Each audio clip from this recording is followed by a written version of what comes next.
সবাই একটু নড়ে চড়ে বসুন, একটা গুড নিউজ আছে। ডক্টর ইউনূসের সাজা স্থগিতের আদেশ বাতিল করেছে হাইকোর্ট। অর্থাৎ শ্রম ও আপিল ট্রাইব্যুনাল বিভাগে যে মামলাটা ডক্টর ইউনূসের চলতেছিল, সেটাতে তার যে সাজা হয়েছিল সেটা কিন্তু জুলাই অভ্যুত্থানের পর স্থগিত করে দেওয়া হয় এবং এক প্রকার ম্যানিপুলেশন করেই ওই সাজা কার্যকর করা হয় নাই ওই সময়। কিন্তু এখন হাইকোর্টে রাষ্ট্রপক্ষের আপিলের ভিত্তিতে এটা কিন্তু পুনরায় বিবেচনা করে সেই সাজা স্থগিতের রায়টাকে বাতিল করেছে হাইকোর্ট। এবং ইতিমধ্যে আমাদের সেনা প্রধান তাকে ডেকেও পাঠিয়েছেন, অর্থাৎ আর্মি চিফ অ্যাডভাইজারকে ডেকে পাঠিয়েছেন, একজন দণ্ডপ্রাপ্ত আসামিকে ডেকে পাঠিয়েছেন যে আপনি কি গদি ছাড়বেন নাকি জোর করে ছাড়াবো। তবে ভাই যাই করেন, একটা পরামর্শ থাকবে, পরামর্শটা এটাই, ডক্টর ইউনূস যেন দেশ ছেড়ে পালাইতে না পারে, তাকে কারাগারে পাঠান। কারাগার প্রস্তুত করা আছে, আওয়ামী লীগের নেতাকর্মী ভরপুর আছে কারাগারে, তাকে একটু কারাগারে পাঠান। তারা কারাগারে পাঠানো দরকার। কারাগারে লাঞ্ছিত বঞ্চিত হ্যারাসমেন্ট হওয়া ওই আওয়ামী যুবলীগ পন্থী লোকজনগুলো কিন্তু এখন কারাগার ভর্তি। তারা একটু ডক্টর ইউনূসকে আপ্যায়ন করবে, এই আর কি। আর সমন্বয়করা তো থাকবে দৌড়ের উপর। সমন্বয়করা 2 দিন পর বুঝতে পারবে না যে কোন জায়গায় যে লুকাবে, কোন গর্তটা তাদের জন্য সেফ। এন্ড বলতে পারেন ভাই এতটা শিওর হয়ে কিভাবে বলতেছেন, কারণ আপনারা জানেন হাইকোর্ট যখন রায় দেয় সাজা স্থগিতের, তখন বাধ্যতামূলক তাকে কারাগারে যেতেই হবে। যেহেতু সে চিফ অ্যাডভাইজার, সেহেতু তাকে আর্মির তত্ত্বাবধানেই কারাগারে প্রেরণ করা হবে। সে তো তার রাষ্ট্রীয় ডেকোরাম ইউজ করবে, কিন্তু সেই সুযোগটা সে আর পাবে না।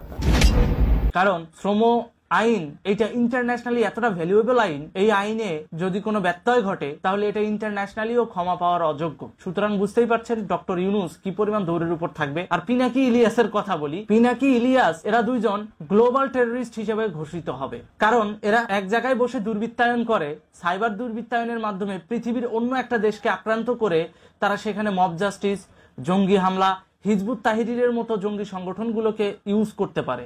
তার মানে অবশ্যই হিজবুত তাহরিরের সঙ্গে ইলিয়াস পিনাকির গোপন সম্পৃক্ততা রয়েছে, যেটা আন্তর্জাতিক পরিমণ্ডলে ভয়ঙ্কর রূপে একটা অফেন্স। আর এই অফেন্সকে মোকাবেলা করতে অনেক রাষ্ট্র যৌথভাবে কাজ করবে। এর ভিতর রাশিয়া আছে, ইন্ডিয়া আছে, অর্থাৎ মুক্তিযুদ্ধের মিত্র দেশগুলোই যৌথভাবে কাজ করবে এবং সাথে যুক্ত হবে বর্তমানে আমেরিকান গভর্নমেন্ট। সুতরাং বুঝতেই পারছেন ইলিয়াস পিনাকিও থাকবে দৌড়ের উপর। আমি শুধু একটা পরামর্শ দিব দেশের প্রশাসনকে, সেটা হচ্ছে ভাই কোনোভাবে সমন্বয়ক এবং উপদেষ্টারা যেন দেশ ছেড়ে পালাইতে না পারে, আপনারা এটা এনশিওর করবেন। এই জন্য আজকের ভিডিওটা আমি ছোট বানিয়ে ফেলছি, কারণ যাতে ভিডিওটা খুব সহজেই স্প্রেড হয়। ভিডিওটা বেশি বেশি শেয়ার করবেন, বন্ধুদের সাথে শেয়ার তো করবেনই, পাশাপাশি যে যেভাবে পারবেন ফেসবুকে আপলোড দিয়ে শেয়ার করবেন। আমি কোনো স্ট্রাইক দিব না, এটা কনফার্মেশন থাকলো আপনাদের প্রতি। তবে একটা বিষয়, সেটা হচ্ছে বাংলাদেশে এই ধরনের দুর্বৃত্তায়ন যেন ভবিষ্যতে না হয়।